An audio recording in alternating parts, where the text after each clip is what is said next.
Gente, ¿cómo están? En la clase de hoy vamos a hablar de mieloma múltiple. Antes que nada, tenemos que hablar un poco del concepto. Es una enfermedad prototipo de la gamapatía monoclonal. Eso se refiere a que hay enfermedades que se manifiestan con la secreción de inmunoglobulina monoclonal. En este caso, el mieloma múltiple es maligna, ya que se refiere a una proliferación o infiltración de células plasmáticas en médula ósea, que tiene que ser más del 10%, que se segregan un componente monoclonal en suero y en orina, junto a citocinas que producen lesiones óseas. La interacción entre las células plasmáticas y el estroma medular es clave para la fisiopatología de esta enfermedad. Entonces, por un lado, proliferación de células plasmáticas en forma monoclonal. Estas células plasmáticas producen inmunoglobulinas monoclonales, y estas inmunoglobulinas monoclonales eh, están presentes tanto en orina como en sangre. Además, también producen, por otro lado, unas citoquinas que afectan al hueso. En el hueso producen lesiones osteolíticas, vamos a ver más adelante, que estimulan los osteoclastos, inhiben los osteoblastos y debilitan al hueso con lesiones osteolíticas, y su complicación frecuente es la fractura del hueso. Su incidencia es de 3 a 5 casos por cada 100.000 habitantes año. Representa aproximadamente el 1% de todas las neoplasias en general y el 10% de las hematopatías malignas, solo detrás del linfoma. Afecta principalmente al adulto mayor. Su edad media es de 65 años y es raro por debajo de los 50 años, solo el 15% de los casos. Una enfermedad del geronte, del adulto mayor. Por encima de los 60 años va aumentando su frecuencia. Hay criterios diagnósticos para el mieloma múltiple. Para el mieloma múltiple activo, un componente monoclonal en suero o orina, que son las inmunoglobulinas. Infiltración de células plasmáticas más del 10% en médula ósea, o un plasmocitoma, que sería un tumor de plasmocitos que puede ser paraóseo o inclusive extraóseo. Y daño de órganos o tejidos, principalmente riñón. Y marcadores también biomarcadores que predicen el CRAP. ¿Qué es CRAP? La C de anemia, la C de calcio, la R de toque renal,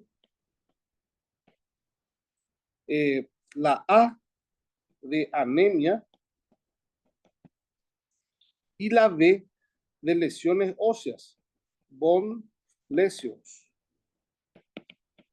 Y ahí tenemos el CRAF, que es la manifestación clínica del mieloma múltiple como criterio diagnóstico de un mieloma activo.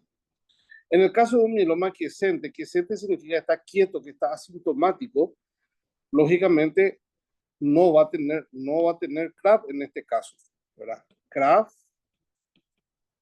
no está, ¿verdad?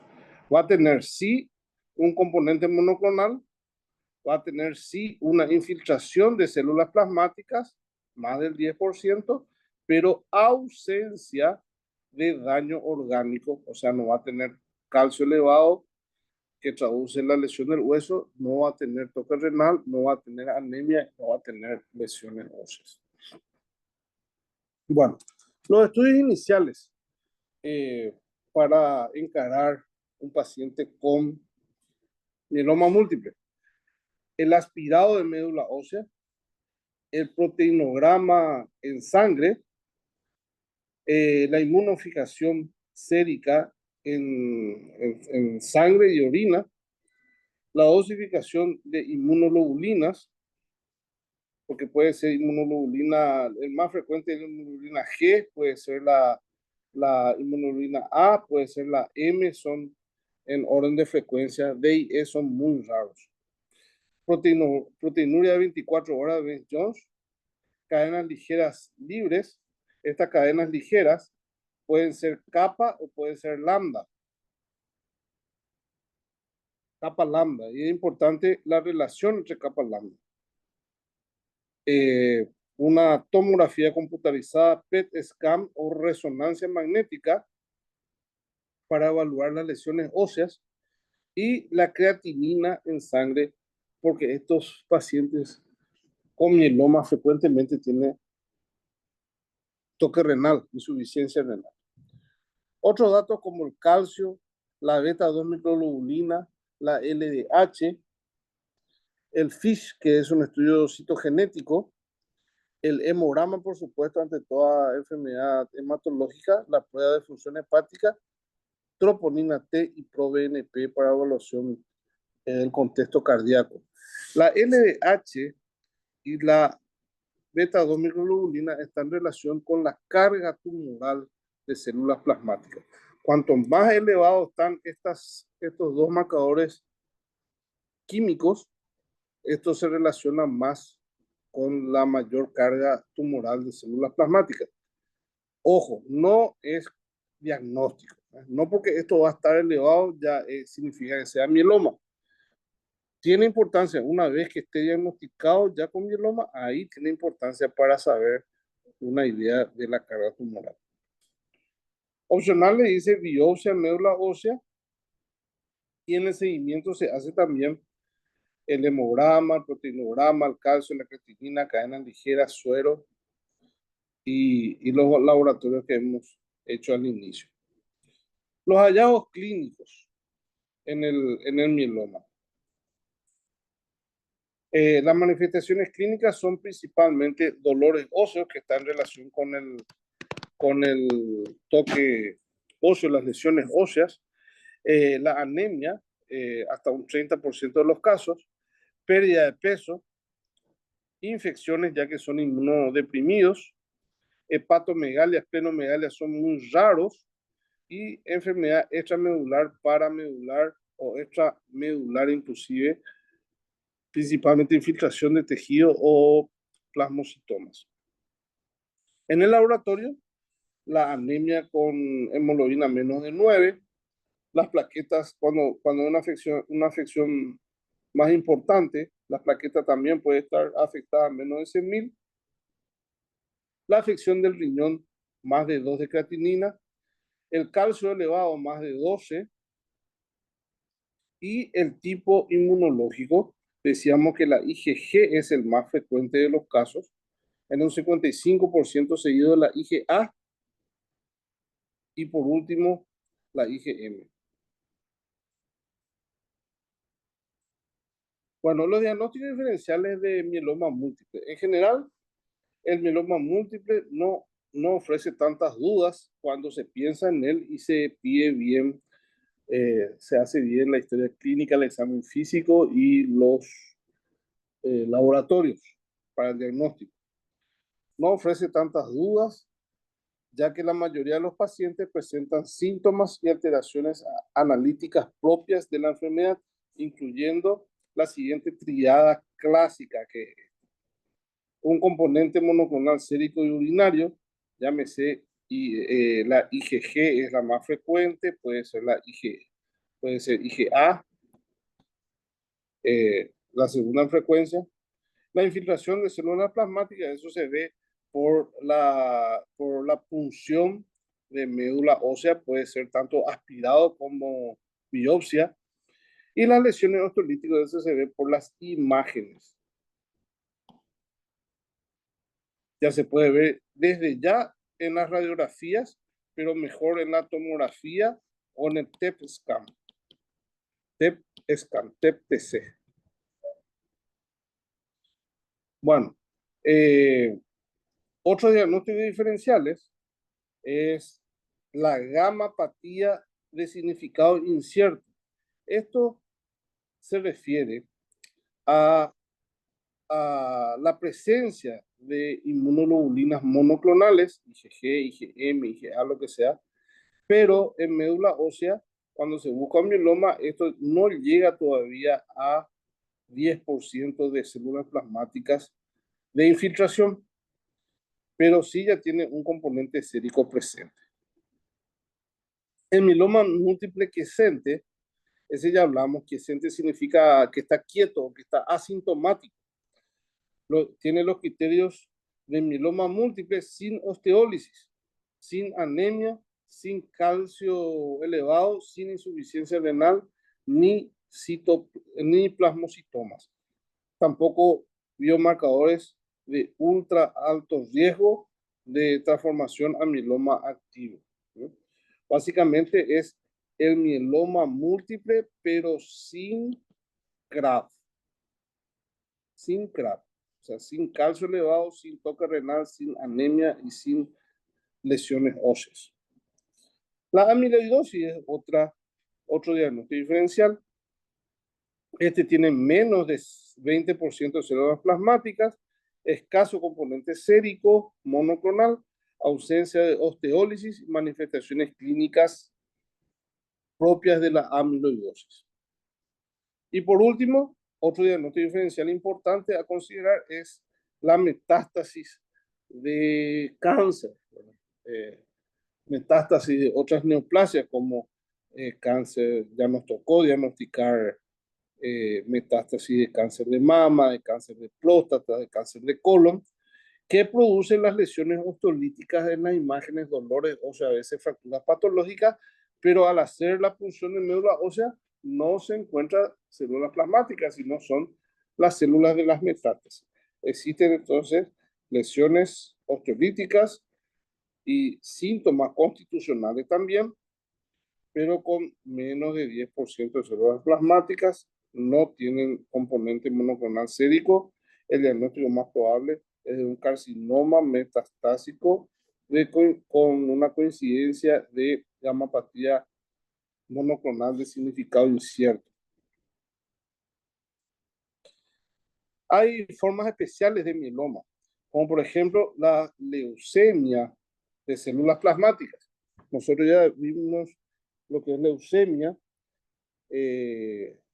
Leu se refiere a glóbulos blancos y hemia en la sangre. O sea, da la idea de la presencia de glóbulos blancos anormales en la sangre, proliferándose, aumentando. Y acá en este caso, lógicamente, es la presencia de células plasmáticas anormales, atípicas, neoplásicas, circulando en la sangre. Porque en el mieloma múltiple, las células plasmáticas o plasmocitos están o en la médula ósea o en los plasmocitomas. En este caso están libres nadando en el torrente sanguíneo. Estas leucemias de células plasmáticas tienen muy mal pronóstico. Gracias a Dios es poco frecuente, solamente 2% de todos los mielomas. El criterio diagnóstico tiene que tener más de 2000 células plasmáticas por litro. Eso circulante o más de 5% de células plasmáticas en la fórmula leucocitaria. Puede ser una forma primaria o que en este caso es parte del cuadro inicial de mieloma múltiple, o puede ser secundario que aparece en la fase aguda terminal del mieloma. Las alteraciones genéticas que suelen acompañar a la leucemia de células plasmáticas son la monosomía del cromosoma 13 y la translocación entre el cromosoma 11 y el 14 en estos pacientes. El curso clínico es agresivo, les decía que tiene muy mala evolución, muy mal pronóstico, con una supervivencia global de menos de 6 meses. Tratamiento no vamos a darnos, es el objetivo de este curso. Otra forma especial del mieloma es el mieloma no secretor. Decíamos que el mieloma se caracteriza por presentar inmunoglobulina monoclonal también, que acompaña a la proliferación monoclonal de células plasmáticas. Pero en este caso, la proliferación de células plasmáticas no produce inmunoglobulina. Su incidencia es muy rara, menos del 1% de todos los mielomas. El criterio diagnóstico es la ausencia de componente monoclonal en suero y en orina. Eso significa inmunofijación negativa de las inmunoglobulinas. Existen casos particularmente de cadenas ligeras kappa o en los que la cuantía del componente M sérico, monoclonal sérico, o la cuantía de las cadenas ligeras en orina son mínimas, entonces no se detectan todavía. Eso se llaman oligosecretores. Pues hay dos formas. Una forma no secretor, que es la presencia de proteína monoclonal en citoplasma, en el citoplasma de la célula plasmática, por lo tanto no sale al plasma. Y otra que es no productora, que es la ausencia de proteínas monoclonales en las células plasmáticas. De hecho, uno produce pero no se secreta, se queda todo en el citoplasma del plasmocito. Y el otro ni siquiera produce. Las manifestaciones clínicas, excepto por la menor frecuencia de insuficiencia renal, tiene una respuesta y tratamiento y supervivencia global son similares al mieloma múltiple. O sea, es igual al mieloma múltiple, excepto con el toque renal. Ya hemos hablado, vamos a repetir ahora el mieloma quiescente, que es otra forma de mieloma. Quiescente decíamos que está quieto o que está asintomático. Concepto, componente monoclonal más de 30 gramos por litro. Eh, célula plasmática infiltrando más del 10%, pero menos del 60% en ausencia de manifestaciones clínicas de CRAP, o sea, el CRAP. Básicamente este no tiene clínica, no tiene CRAP. No tiene CRAP. Recordemos, C de calcio, R de toque renal, A de anemia y B de lesiones óseas. Tampoco tiene biomarcadores que predicen un alto riesgo de transformación. El riesgo de progresión tiene un 10% anual de progresión de mieloma quiescente a un mieloma sintomático. Y los factores asociados a alto riesgo de progresión a mieloma sintomático en 2 años aproximadamente es una alta infiltración de células plasmáticas, más del 95%.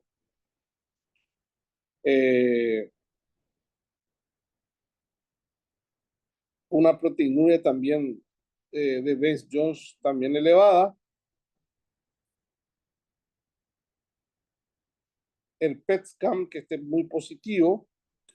Adenopatías, anomalías citogenéticas, principalmente de elección de cromosoma 17P, translocación del 414, translocación 414, AMP1Q y mutaciones en vías de reparación del DNA, CEMIC y MARC.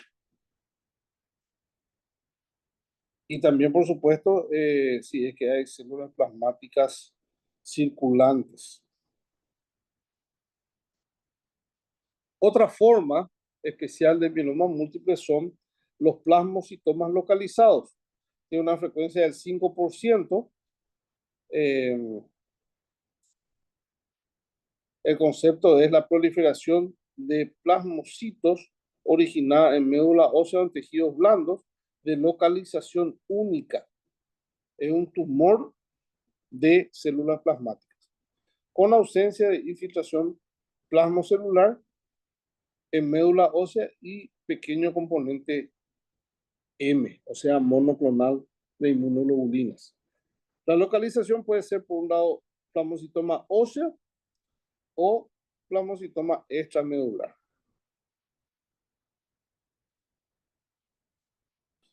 Bueno, los factores pronósticos adversos en un mieloma múltiple.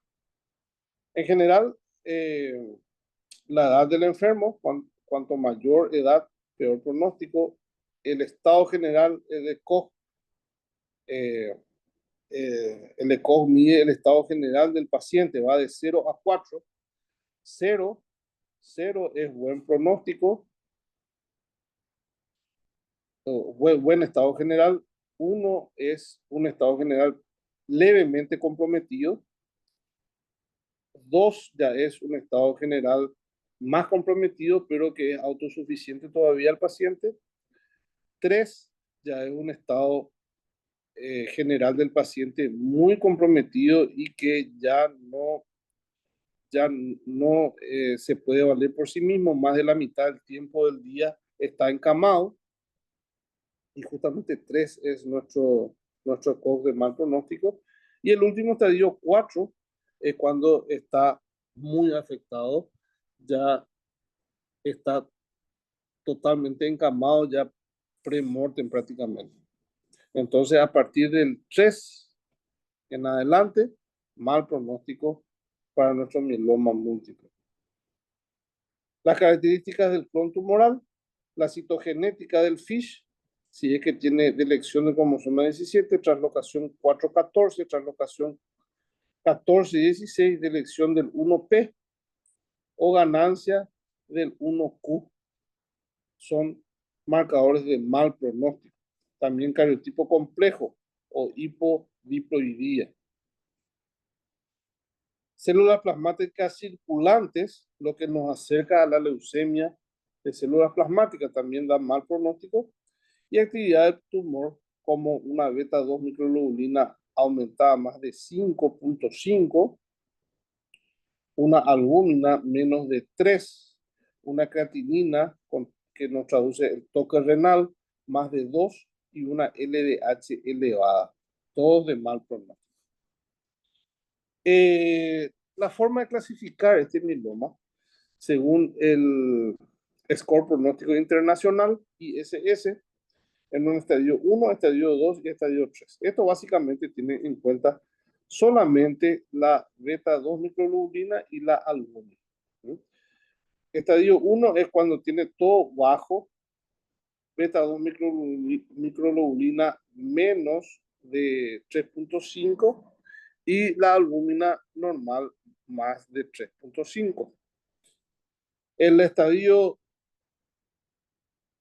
2 es cuando no tiene criterios de 1, básicamente una beta 2 microglobulina entre 3.5 y 5 y una albúmina menos de 3.5. Y el estadio 3 es cuando está la beta 2 microglobulina muy alta por sí sola, más de 5.5. Y hoy, después se desarrolló el ISS revisado, donde se le agrega la citogenética. El estadio 1 es con el ISS1, o sea, beta 2 microglobulina menos de 3.5 y albúmina más de 3.5, pero con una citogenética estándar y LDH normal. El estadio 2 es cuando no tiene criterio del estadio 1 y el estadio 3 es cuando tiene una citogenética adversa con LDH elevado. Bueno, algunos gráficos. Tenemos siempre muestro esta hematopoiesis, el gráfico de la hematopoiesis, donde tenemos la célula madre que da origen a las dos series principales, la serie linfoide y la serie mieloide. La serie linfoide es la que da origen a los linfocitos, la línea linfoide, y estos linfocitos a los linfocitos B y a los linfocitos T.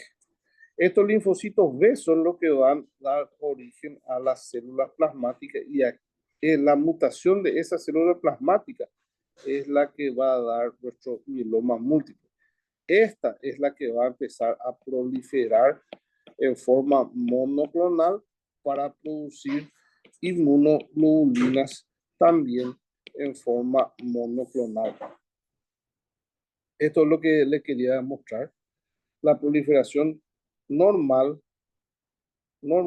de células plasmáticas, ¿verdad? Hasta que de repente hay una célula que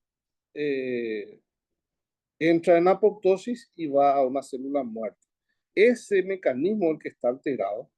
Entonces hay una proliferación normal de células plasmáticas normales hasta que de repente hay una que muta y empieza la proliferación monoclonal de células plasmáticas. Todo esto es la célula plasmática monoclonal que da origen al mieloma múltiple. Estas células van a producir, como es una proliferación monoclonal, van a producir todos inmunoglobulina monoclonal también, ¿sí?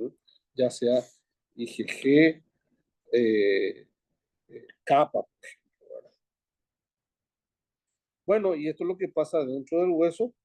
Las células plasmáticas normales, policlonales, con una proliferación ordenada, acá en azul, con estas inmunoglobulinas policlonales normales en la inmunidad de la persona.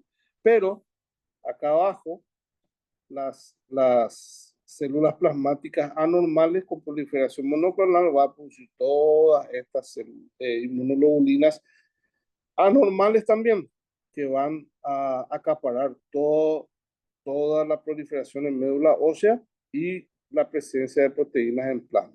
Y aquí se presenta la lesión ósea osteolítica que vamos a ver en las imágenes. Esto es lo que se ve en la lesión osteolítica del mieloma múltiple, la proliferación de células plasmáticas, ¿sí? Que por un lado, por las citoquinas, produce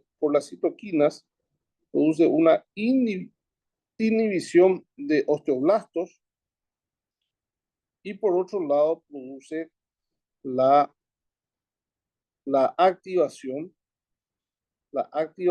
de osteoclastos. Y así es que produce estas lesiones osteolíticas que se pueden ver acá. Esas lesiones osteolíticas.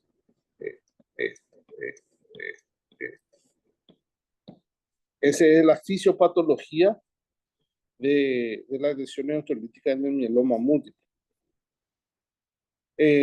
Cualquier hueso puede estar afectado, pero siempre la afección de osteólisis en los cuerpos vertebrales pueden dar la fragilidad de esos cuerpos vertebrales y la, la destrucción de esos cuerpos vertebrales. Acá se puede ver en la calota las lesiones osteolíticas, en el húmero también las lesiones osteolíticas, otra vez las lesiones osteolíticas. Esta es la proliferación de células plasmáticas en médula ósea.